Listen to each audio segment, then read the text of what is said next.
Wow, it's time for another show full of tips and ideas from the sales growth leadership expert, Dean Akers. Known for his experience in hyper-growing companies and creating cultures for high-performance teams, here's Dean. Well, welcome everybody to episode number 35. This has been a big week for me. I graduated from the Tampa Police Officers Police Academy this week, Citizens Academy. That was really cool. I'm dressed a little weird today. I guess if those that can watch, I did the 5K for the Tampa Police Fallen Officers and a memorial run today. It's always good to get out and support our local law enforcement, especially with everything going on up in our panhandle, and our thoughts and prayers are with everybody that's been impacted by Hurricane Michael up in the panhandle. And then again, I finished my police academy this week, so big shout out to that. That was very enlightening, and any of you in any of your cities, if it's available, I really encourage you to get involved and go through and see what our police officers do. This past week, I had the opportunity to speak at the Tampa Bay Innovation Center Tech Talk, and it was a great group. A bunch of people came out. It was, again, thanks for coming out to visit with me and let me share some parts of my journey. We shared sales strategies for these startup companies and stuff so that they could understand things I've learned in my career. And one of the biggest things I've learned in my career is the three-circle process, which I've shared with many of you, that over the last 40 years has been the benchmark of me being able to hyper-grow companies. And it's simple math. It's taking my current sales, whatever my business is, my lost sales, which is a very critical thing to track.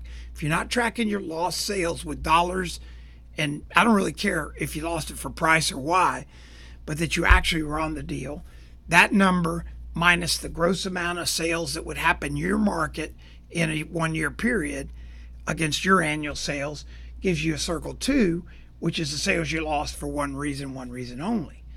And that's because you didn't know about them.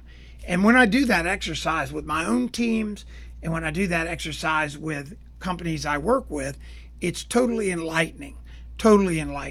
So I encourage you to go to listen to one of our past podcasts on the three-circle strategies.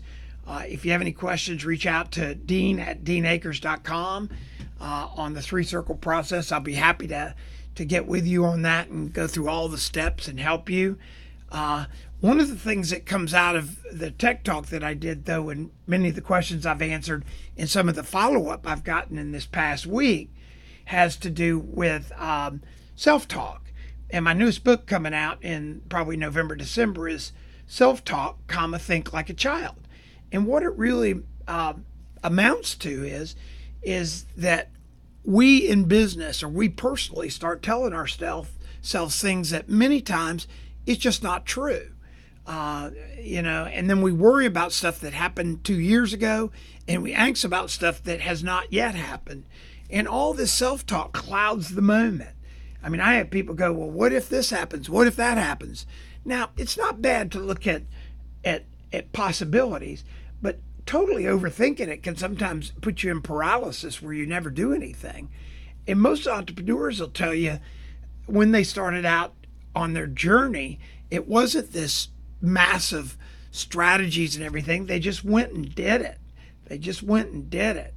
And I would suggest to you that we find that in business today, it's a huge thing of eliminating your own self-talk. I was talking to a group recently, and they were telling me about I said, what's your biggest challenge? And they said, well, our biggest challenge is our customers, that they won't pay us enough. It's competitive and blah, blah, blah, blah, blah. And I said, well, how do you establish pricing? And they go, well, we established it the way we do it. And I go, so how do you know that's enough? You're saying it's not enough to make the money you need to make. They go, yeah, our customers won't pay us more. I said, so they told you that? And they go, well, yeah, they tell us that we're too high priced now. I said, well, let me tell you something. When I was back years ago, I was a speaker, and I would speak for $500. And I'd go, wow, I get $500 an hour. Well, I didn't take into account all the work I had to do to get ready and all this other stuff to go. Then I went to $2,500. And then people would go, oh, well, yeah, okay, send us stuff and everything else. Well, what I found out was $2,500 was kind of the going rate for speakers.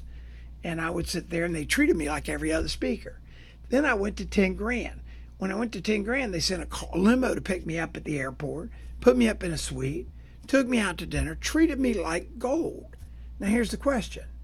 What was the difference between the 500, the 2,500, and the $10,000 speaker?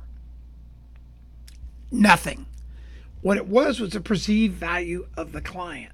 So when you're in self-talk and you're overthinking stuff, you'll start really believing things that aren't true. Now, the reason I say that is if you deliver true value, your customers will absolutely support you for it. And ask yourself when you're buying stuff, do you buy value? We have a grocery chain here in the Florida, actually in the Southeast, called Public Supermarkets. I'll go to speaking engagements and say, how many of you shop at Publix? Every hand goes up. And I go, is it the most competitive? Do they sell the cheapest and whatever? And people really don't care. People say, I go there because of how I'm treated, my experience. And the people at Publix, the employees, they're just awesome. So it's really an experience. So Publix, one of the most successful grocery chains in the country, sells the exact same Breyer's ice cream as every other store. And they understand that their customer wants value. When we were in the tire business, we finally determined that our customers wanted unbelievable roadside service. So we made a program called 60-Minute Service. And we did it 365 days a year, 24/7. And our team, when we first announced to our team, let's go do 60-minute service, we had one guy that had been with our company for 35 years, and this was a turnaround for me. And the guy raised his hand, he goes, Mr. Dean, if we do 60-minute service 24/7, 365, we'll go broke. We can't do that. And I told him, his name was Robert Blue, I said, Robert, if we don't do it, well, the good news is we are broke. So why don't we go out and try something that our customers might be overwhelmingly happy with? And we raised our rates to compensate for it. We were twice as expensive as anybody else. So our team went out with confidence that we'd do 60-minute service. And we did 60-minute service. The big customers would go, well, you're just not competitive. And I said, not a problem. When you need me, you don't have to buy from me all the time, but if you ever need me, know I'm there for you. And we just totally opened up to them. And the big customers would go, okay, but we're never going to use you because you're too expensive. Then they suddenly have a truck on the side of the road, 3 a.m. in the morning. It's critical. They got to get the truck somewhere by 6. And the other guys won't even answer the phone. We answer the phone. We're on the road in 60 minutes, 24/7, 365. We get them right back running, happy. They can use anybody they want, anytime they want. The other guy comes out later, great. All of a sudden, the clients started really embracing us.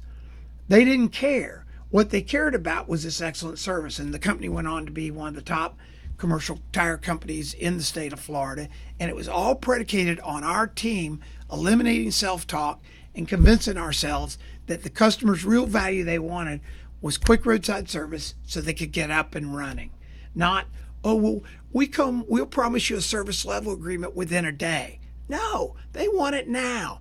They want it now. And that's what our customers wanted. So eliminating self-talk is huge. It allows you to grow your company. So with this strategy, talking to the Tampa Bay innovation folks there and the entrepreneurs, I said, make sure that your value exceeds all that's of others and that you're confident it does, and then be confident enough to get compensated enough to make it worthwhile, and your customer will for sure pay you for it because they really want that. And so don't get into the self-talk mode of telling yourself stuff that's just not true. Build your premise, make good decisions, and vet it, and go with the facts. I was telling somebody the other day, when the recession hit back years ago with the company Ideal Image you were running, everybody goes, what are you going to do with the recession? And I said, well, here's our facts. Let's eliminate self-talk. Everybody's talking about the thing. A, our average client was $37,000, so it wasn't wealthy people. B, B, the unemployment rate for our customer, which was a female between 40 and 25 years of age, the unemployment rate at the height of that last recession was 4.2%. So our customers were employed, and our average household income was not rich people. And what we did was a great value to our client. Guess what?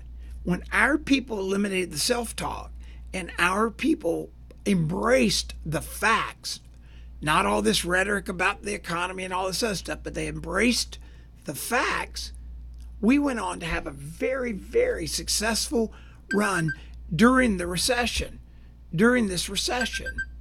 And it was critical for us. And it was all precedented on what eliminating our self-talk. So for you out there today, ask yourself, are you creating self-talk? Are you telling yourself stuff that you just believe but haven't vetted it? And I would challenge you, if you want to email me at dean@deanakers.com and challenge me, I believe when you really start vetting this, you're going to find bigger opportunities.